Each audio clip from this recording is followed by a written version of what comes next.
Hello and most welcome to 1441 of the Heidegger series. We are today trying out a new style, and that is having a Zoom meeting as my colleague Kalle Lundahl is not able to be physically present. And we will do that by sharing the screen, which actually has a fantastic advantage. You will be able to see the text as it progresses. Let's give it a try and see if it's a good idea. I will now share the screen there, and where I left off is Excellent. the first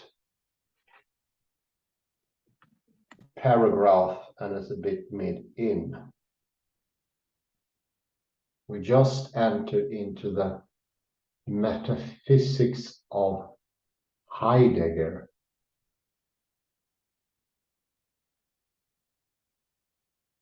Or rather his thinking and philosophy. I could be a little bit soggy because I have just recorded 1440 and that was a bit of a handful, although highly interesting. I will see if I can gather myself to this task.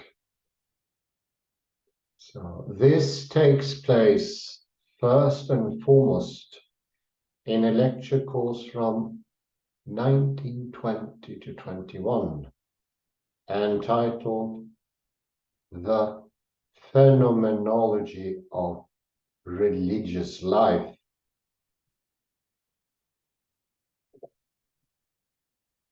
That was only published posthumously in 1994.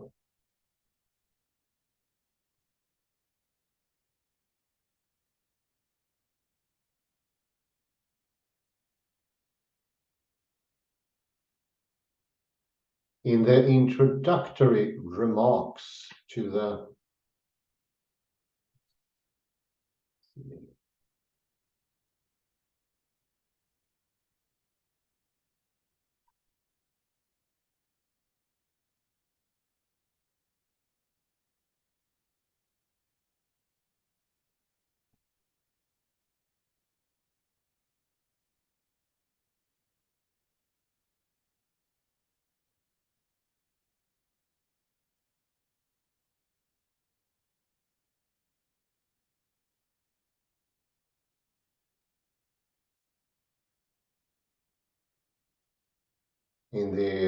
introductory remarks to the course, Heidegger emphasizes that the phenomenological question of method is not a question of the appropriate methodological system, but of access. How to find the way to a factical life experience.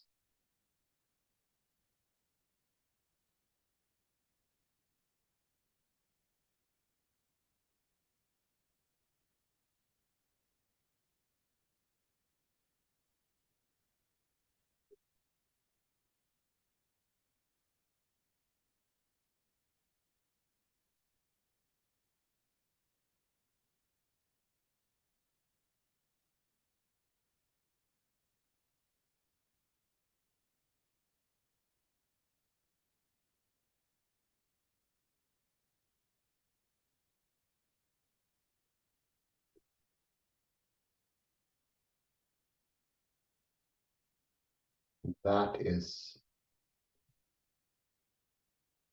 a clue of great importance. Access. How do you get access. Very Heideggerian.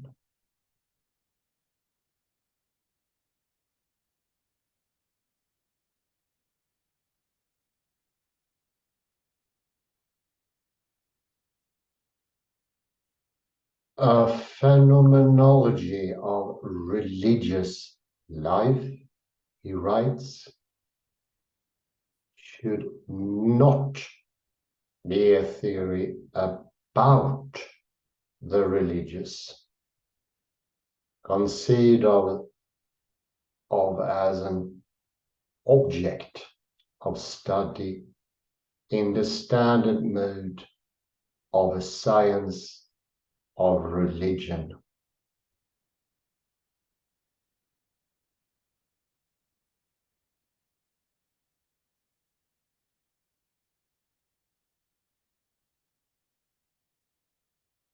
But rather as a way of entering into understanding the religious as a form of meaning fulfillment or enactment.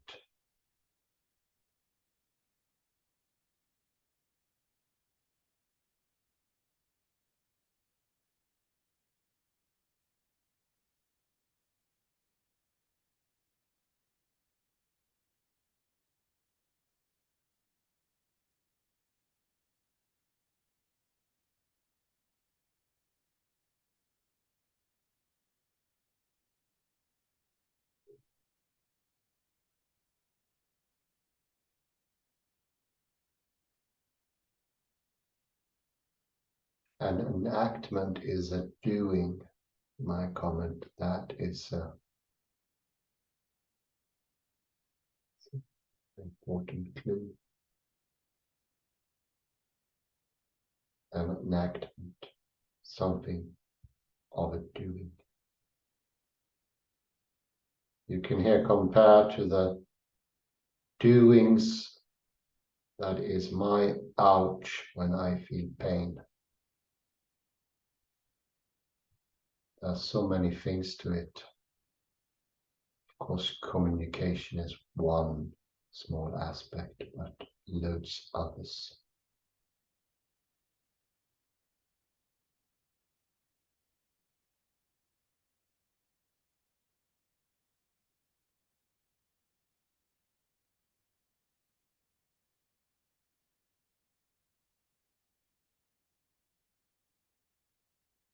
The course is partly centered on an interpretation of the letters to the Galatians and the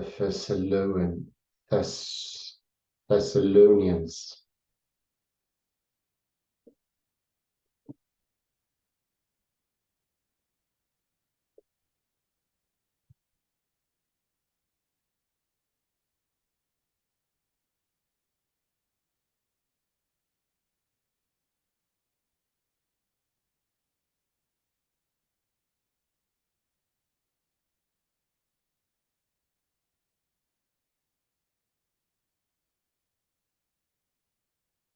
Heidegger seeks to retrieve an understanding not only of what he described as a supposedly original articulation of the Christian life experience.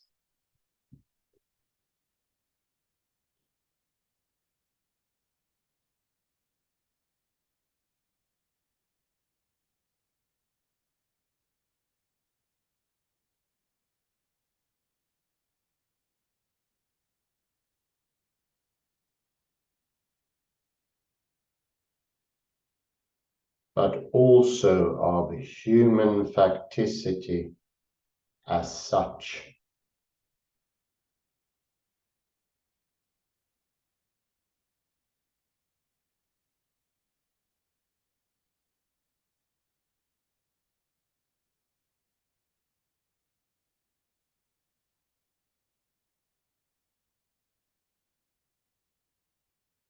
Thereby he integrates his reading of Paul into the core of his so-called analytic facticity, his theory of human existence, which was then in the making.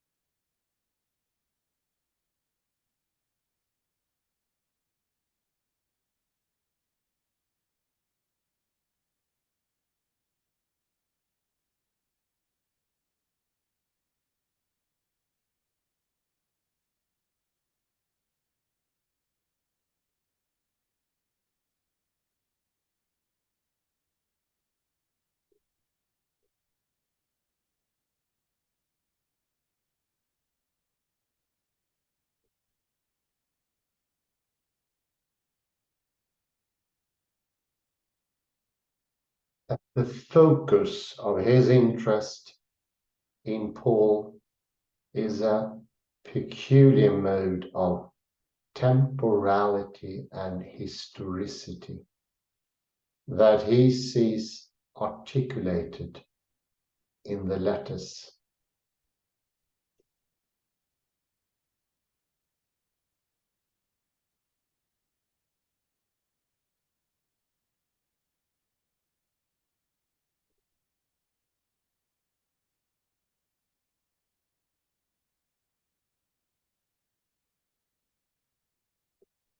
A kind of open and indeterminate conception of time, a time somehow outside ordinary chronology.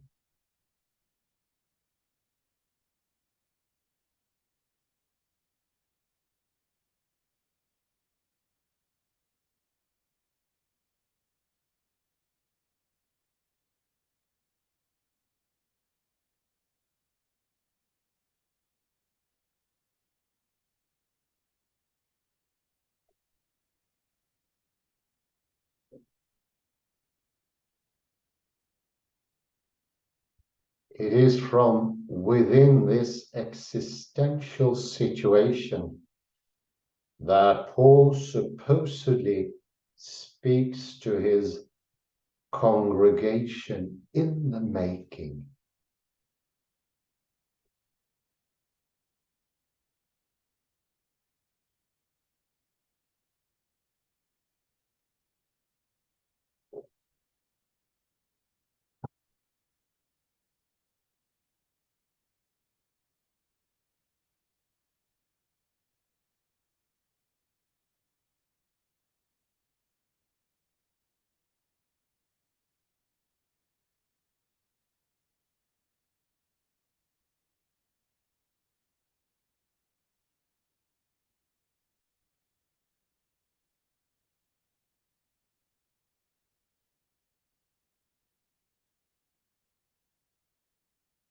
It is a discourse animated by a heightened sense of risk, a life without certainty, and in relation to which it is even more important to open oneself to hope, wakefulness, resolve, etc.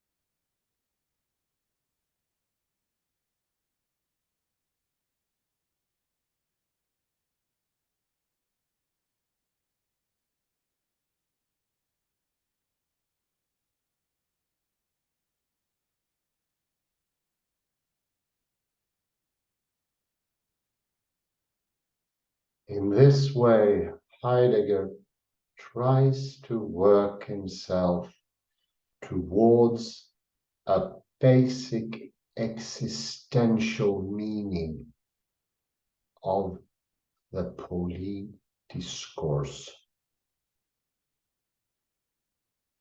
as characterized by a temporal horizon of the coming of Christ.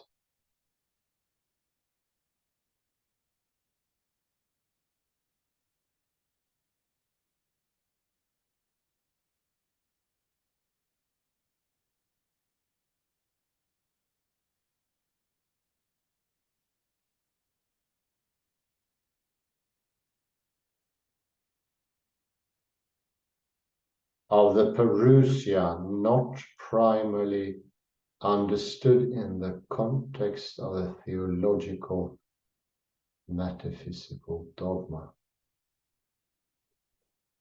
but as an open horizon of lived meaning.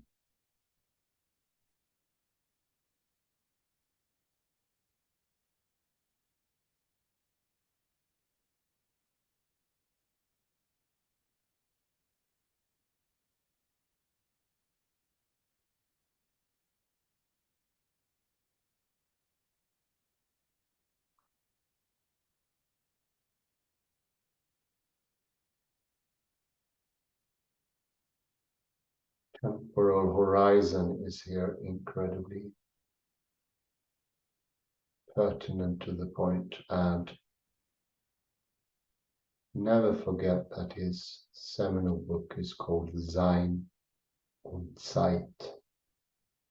Time is often taking second place in the interlocutors of Heidegger, but here we see his very specific temporal horizon being connected to the coming of Christ. I would say that would need a specific lecture to address.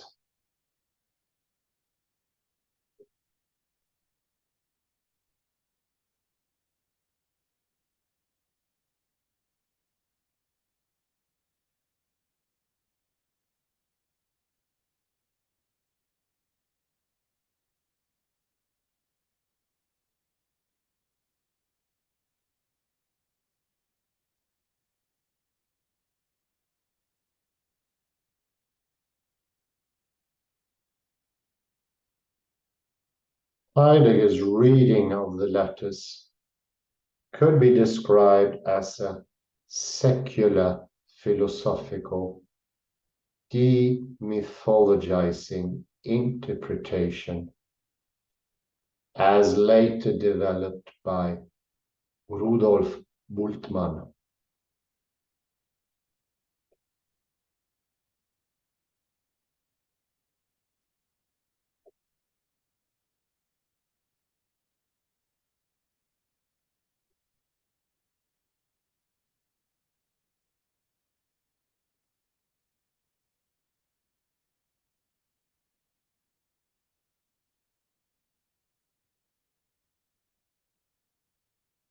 Partly in direct inspiration from Heidegger.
But it is not only interesting as an early attempt to read Paul as an existential thinker.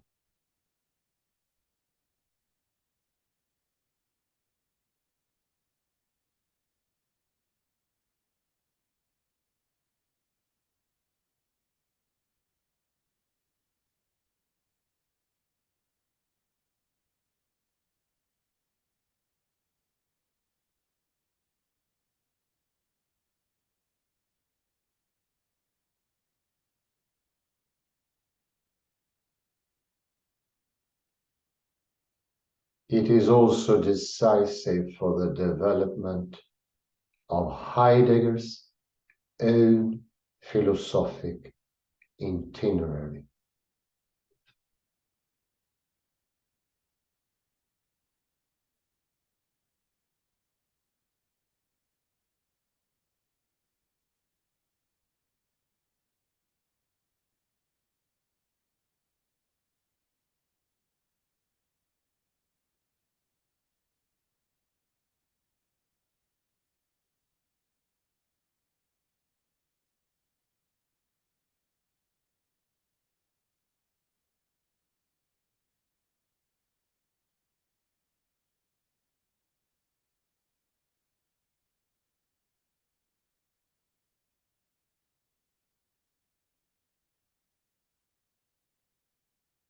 His reading of Paul is part of a larger reorientation that also includes extensive studies of Luther and Kierkegaard.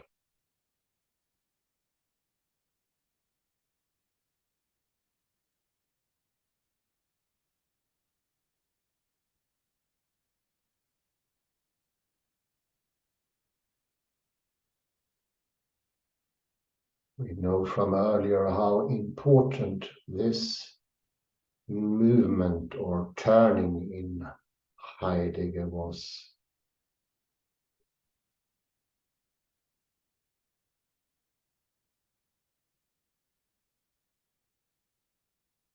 Absolutely decisive.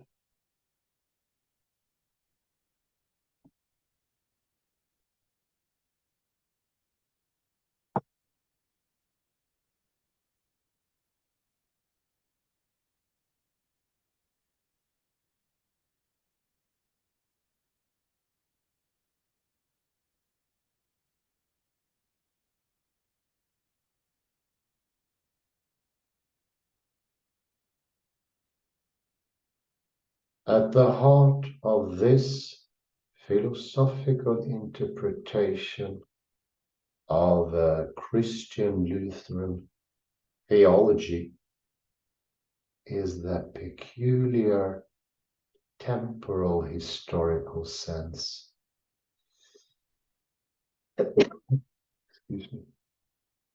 of living in a disjointed time.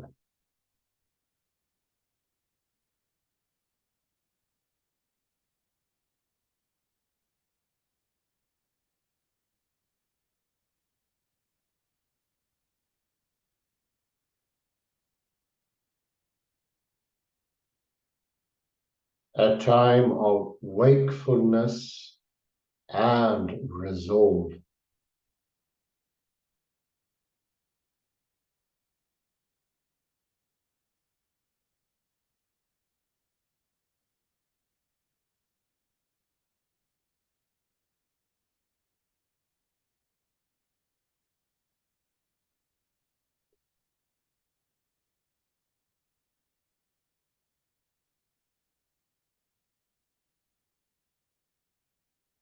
It is a kairological time, from the Greek kairos, to which Paul also refers as the decisive moment.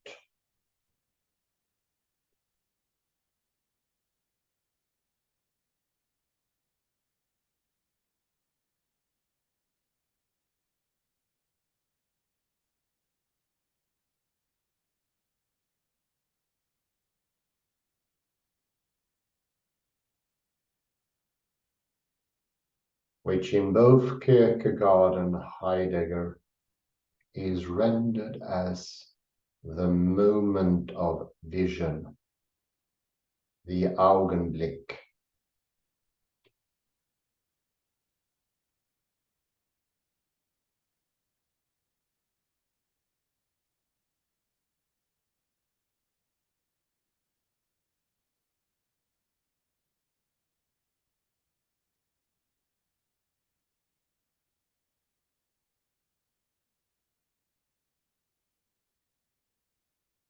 Here one needs to compare with chronos or chronos, chronological time,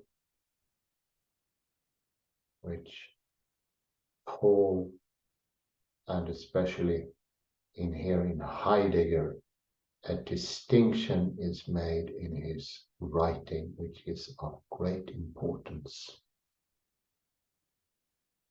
Let me give you just a few indications. Time of chronos runs smoothly.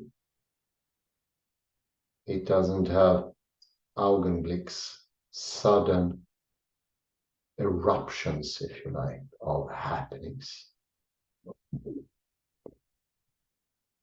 It can also go much slower than the chronos time, the chronological time.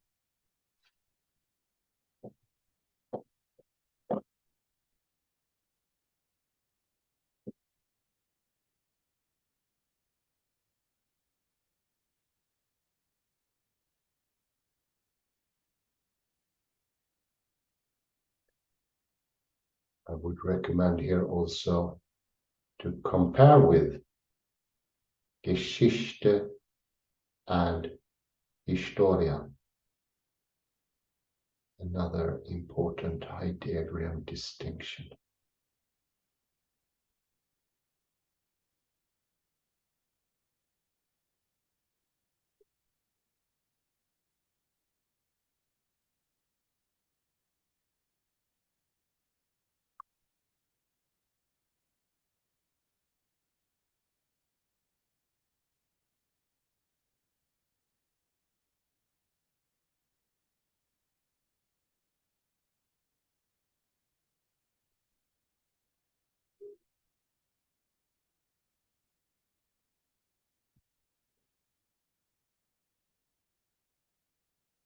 In response to such an historical predicament,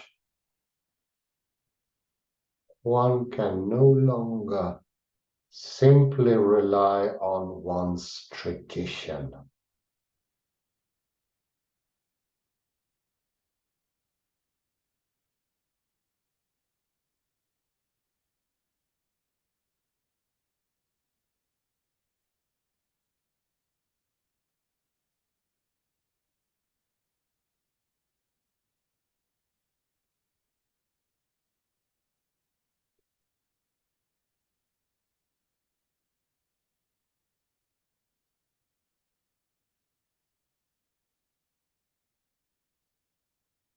This tradition has come to an end,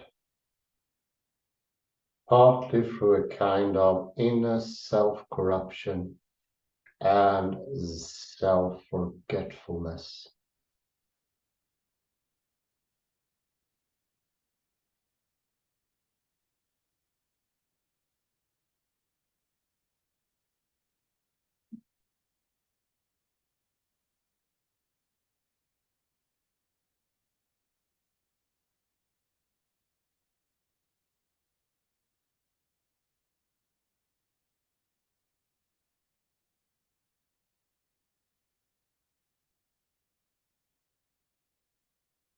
The latter, self-forgetfulness, is forgetting the Seinsfrage.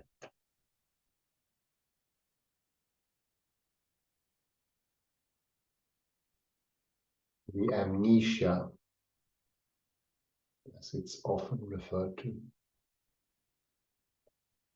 Self-corruption is accepting and living with the amnesia and seeing it as a fact of life.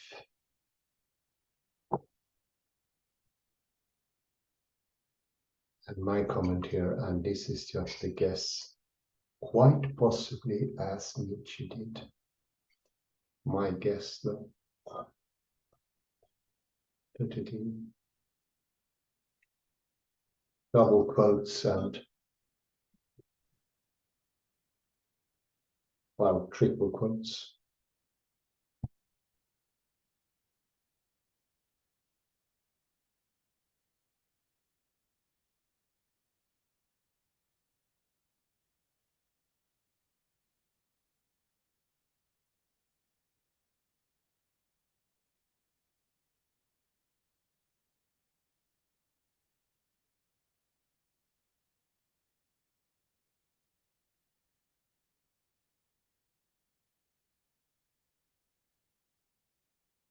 Thus, it is necessary to dismantle its claim on us in the present and reopen the question of its possibly more original levels of meaning.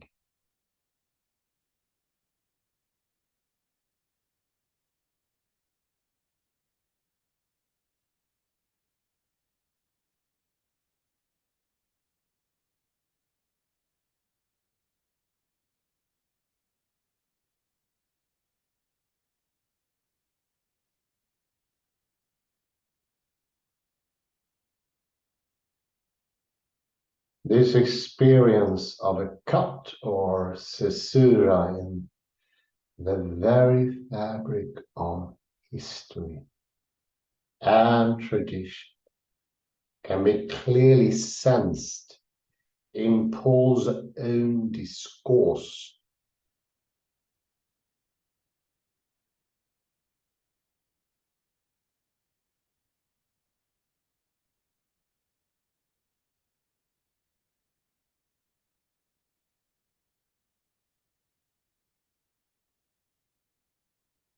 Where we read repeatedly that the law in its old form has come to an end, and that it is now time to live in and through the Spirit.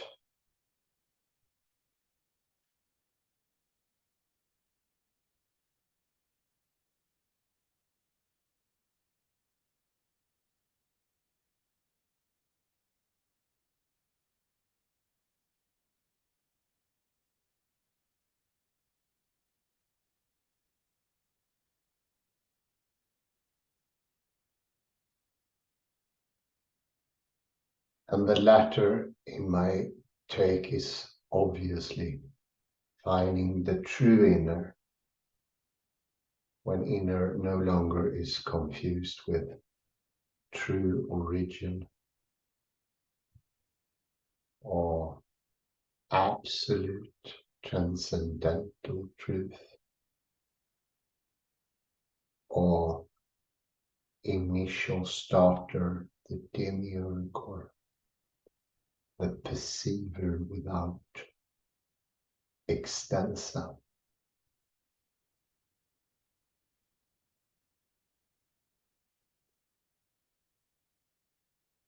Once that is dived into, I think it's a proper word, would be perfect word.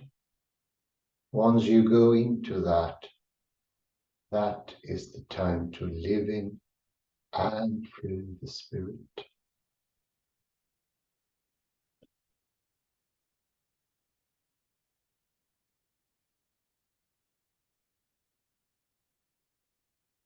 Heidegger's radical appropriation of the epistles merges at this point with his own sense of how the tradition of philosophy has reached an impasse, and that there is a need of destruction or destruction of the very legacy of Western metaphysics.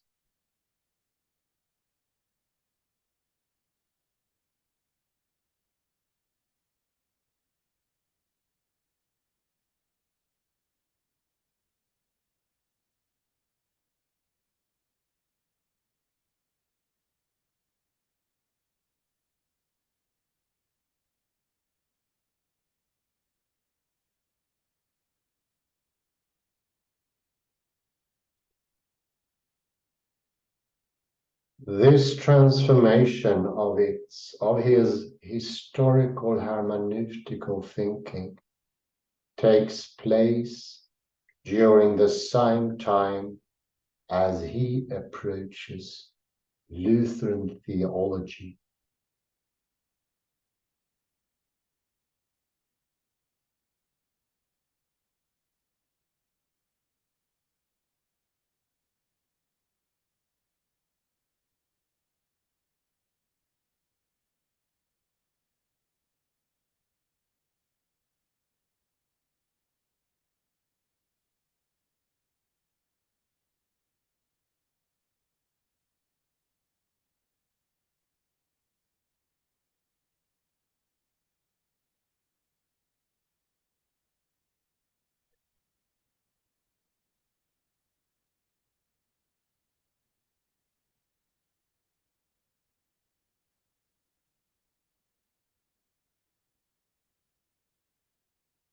And through it, Paul.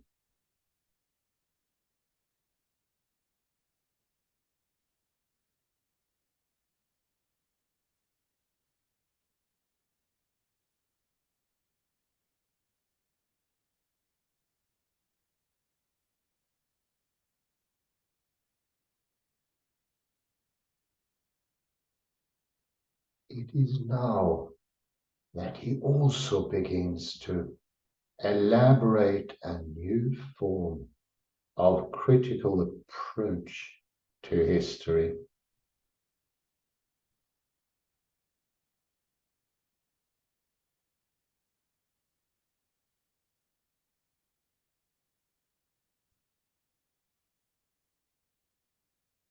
That would later be fully expounded in the opening sections of his magnum opus,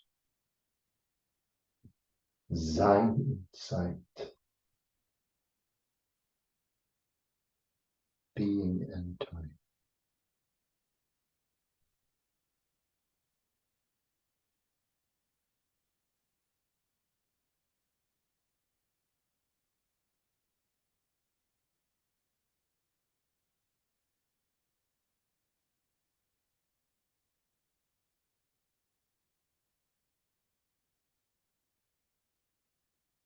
Where it is stated that in order to clear access to the question of being, we must practice a destruction of the history of ontology.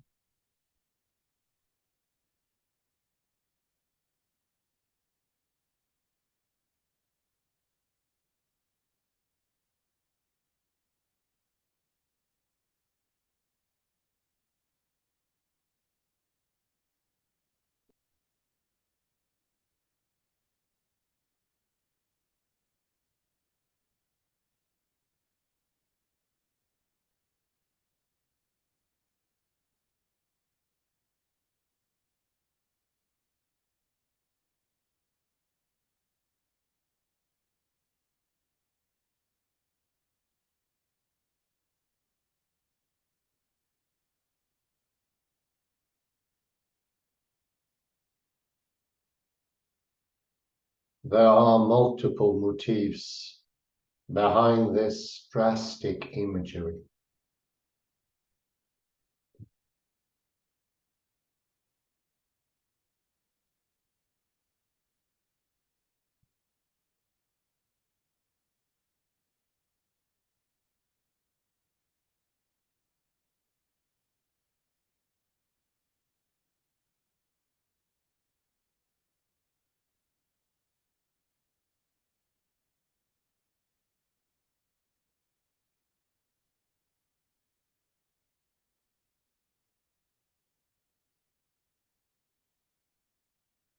But it is Paul who first states that in relation to the previous tradition, it must be destroyed.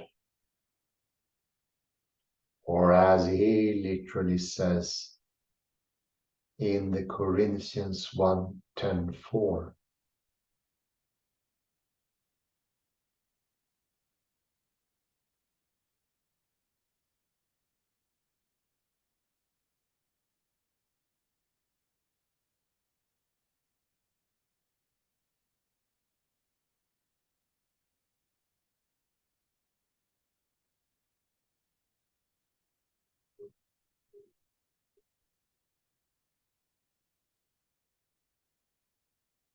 I destroy buildings of thought. Logismus katharointes. In the Latin translation, consilia destruentes.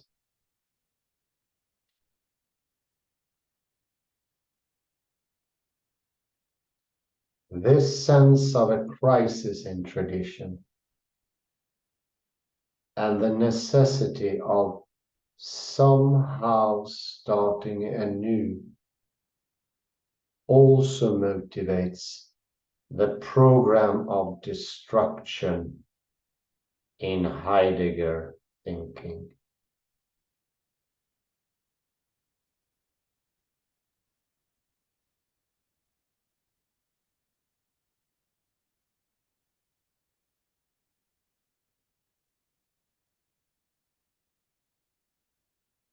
And it leads to a deepened sense of urgency in the interpretation and cultivation of tradition that he also expresses and practices in his own critical reading from this time onward.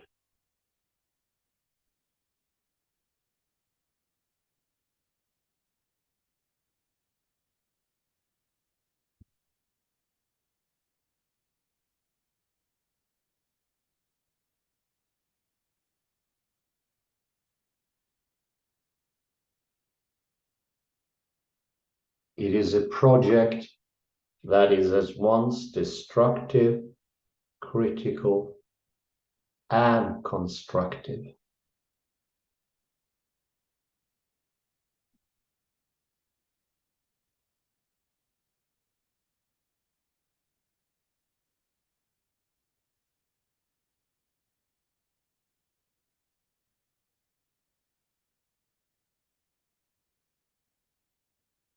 Since its ultimate purpose is not negative,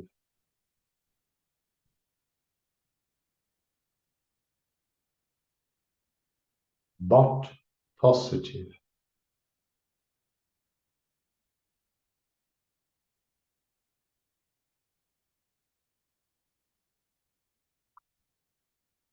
It seeks to retrieve lost and unthought possibilities in previous philosophical systems.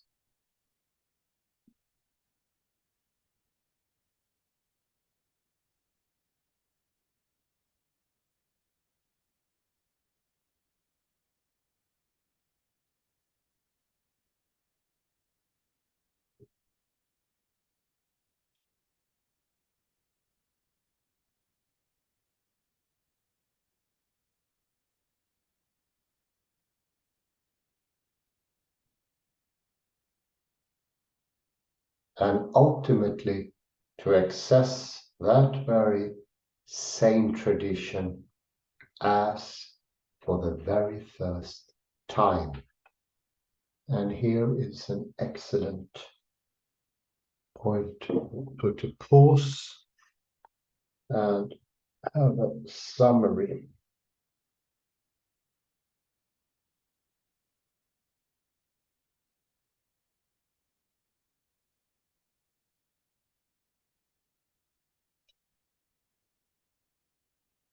I would pause. Stop share.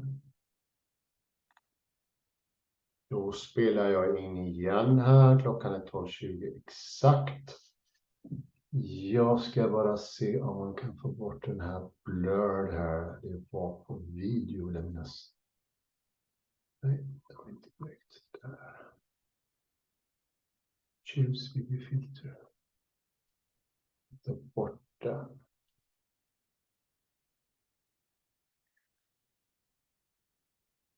Ja, nu ser vi igen här då. Där. Oj, det är spegelvänt. Det var väl inte någonting jag hade räknat med. Men som sagt var, vi kan jämföra olika inslag här. Och Speak English, speak English, speak English. Oh, we can compare different modalities here. I'm sorry about the whiteboard. It did not work since Zoom is mirroring the whiteboard. It is not mirroring. It is not mirroring. Ah, it's just for me. Okay. It looks great. Okay. Center the camera. Lift it so we see the whole text.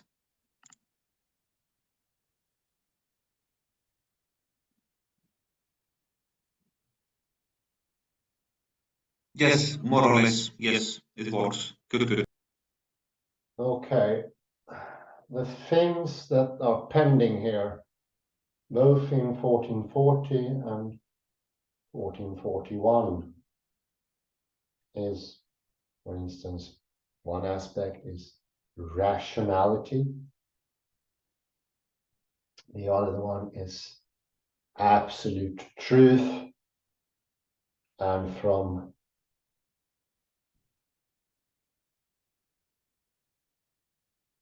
the take of Paul Johnston and later Wittgenstein, the hidden inner.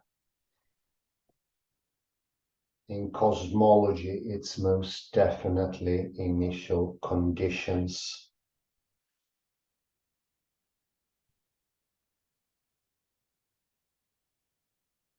What Heidegger is wanting with his destruction and Paul with his logismus caphorontes is the taking away of the illusions that hinders us in our spiritual development. The truth as an absolute is a truth that is hidden. By hidden, you can also say covered, intentionally covered, or happenstantially covered. A thing you cannot dwell into. Please compare here with lecture 1438, where rationality was seen as this fluid, unknowable substance which you couldn't look into, couldn't feel, couldn't understand.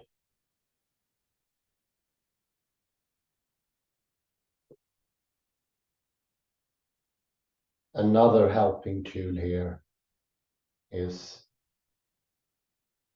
1437, when we spoke about res cogitans. What did Descartes do? Or what was the movement he did? Well, it was a covering up. In the take of Descartes, consciousness is the blank, is that doesn't have uniqueness, properties, depth.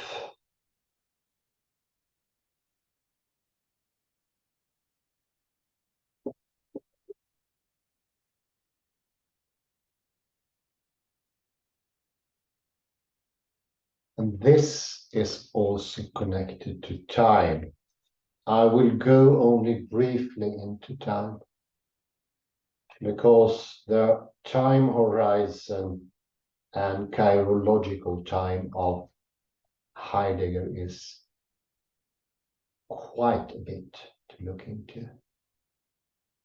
But it's of necessity to understand chirological time, to have a true understanding of this shift, sudden shift a turn, often called an Augenblick.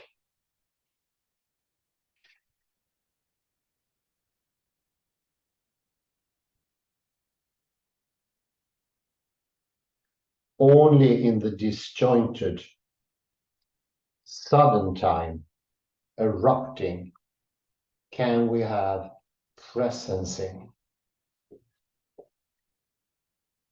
And Dasein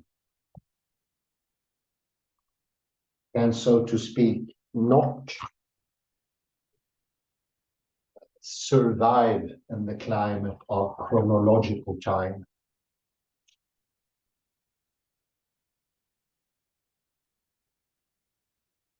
Chronological time later becomes the stagnant, linear, endlessly dividable time of the Cartesian/Newtonian paradigm. Not a possibility for a Dasein or an understanding, living, nurtured self to be or to become, which is very much in this instance the same.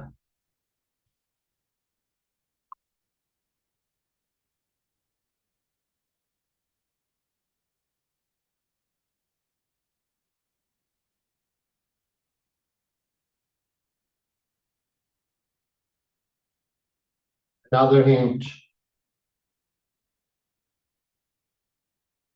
is further down in the first paragraph of page 79, that the law in its all form has come to an end, and that it is now time to live in and through the Spirit. The interpretation I came to when I was younger was a historical change, the event of Christianity and a new spirituality. Heidegger is pointing to a much deeper sense of a disjointed time, when time comes to life once more, and so does being.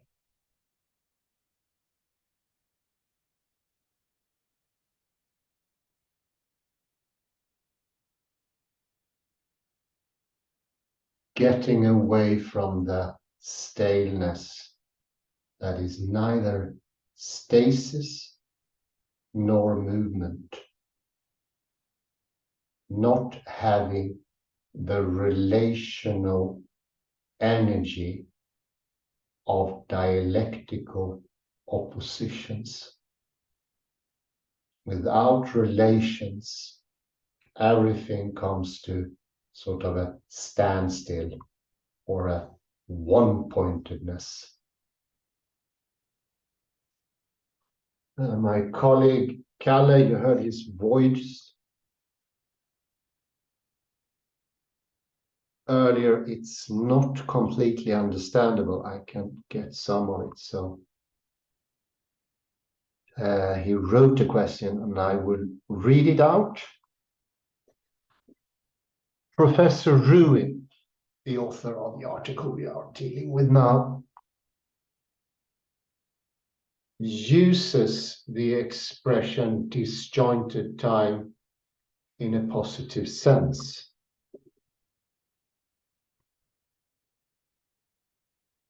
However, the expression makes me think about a jumping jack. What could be a better expression? Fractal time by Froebel as a suggestion. Yeah, most definitely. The fractal time of Susie Froebel, a scientist and a researcher we went through earlier, points to the time as having the disjointedness or jaggedness that can hold both reading off and be the thing that is read from. That is the interpenetration of subject into object, which makes for the movement which we had in Rosen, Stephen M. Rosen. Excellent, yeah, I think so. It is very helpful. It is more to the point. Disjointed time does give those things of a jumping jack. And I never been too keen on destruction either. For me, it has venomous negative connotations. I know that is not how Heidegger at heart intended destruction to be. It's taking away the things that hinders insight and inner growth. But yes, it is a better expression indeed, Kalle. Thank you very much. I think I have to round up this first experiment with a recording of Zoom. I think it went well. I'm sorry for the little fumble with the whiteboard. I didn't know the screen I see is the only one that gets mirrored. Well, it's good news. At least that we can actually use a whiteboard in connection with this. Thank you very much for your patience and have a very pleasant afternoon. Bye-bye. Bye, Kalle. Stop recording. I'll say this loud.